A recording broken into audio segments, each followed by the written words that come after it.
ჩვენ საზოგადოებაში ხალხით რომ 4 მეზჰებია ფართოდ გავრცელებული და 4 მეზჰის მოსაზრებები ყველასთვის მისაღებია, გაშვებულია ისლამში და ერთმანეთს პატივს უნდა უცემდნენ.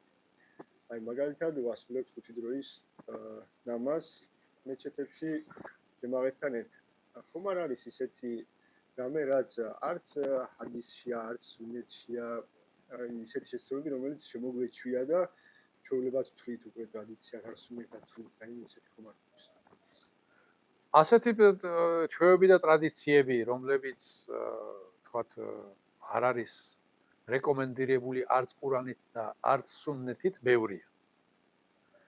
რომელსაც ლოცვის დროსაც ვაკეთებთ და სხვა დროსაც ვაკეთებთ. ჩვენ ამას დიდაც ვეძახით.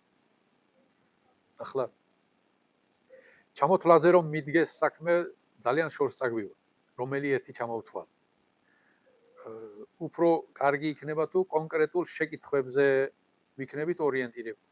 აი მაგალითად წინა ლექციაზე მე ვისაუბრე რომ თქვათ ნამაზის დასრულების შემდეგ ჯემაათით თესბის დათვლა, ჯემაათით ამინის გაკეთება არ არის სუნნეთი და არ არის რეკომენდირებული.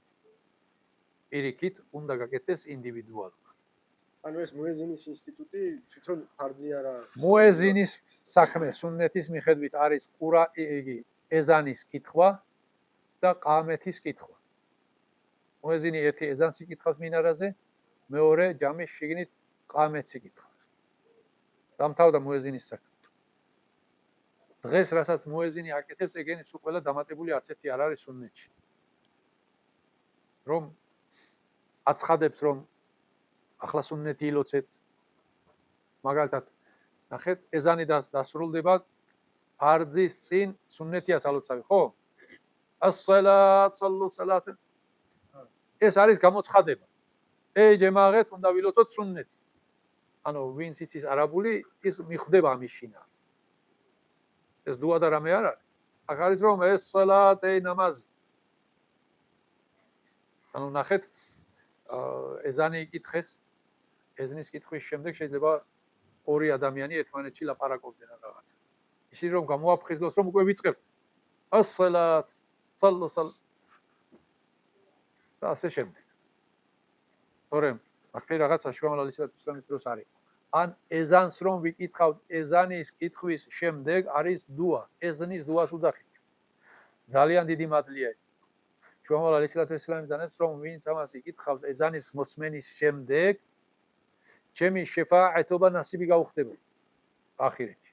მაგრამ ვინც იკითხავს, ვინც მოსმენს ვარა, ვინც მოსმენს და ამინ სიტყვის ვარა, ვინც იკითხავს. ჩვენ რას ვაკეთებთ? ერთი კითხულობს, დანარჩენი უსმენ. შუამავლალის ისლამის დროს ეს ხმამაღლა არ იკითხებოდა, მაგრამ რომ გაზარმაცდა ხალხი,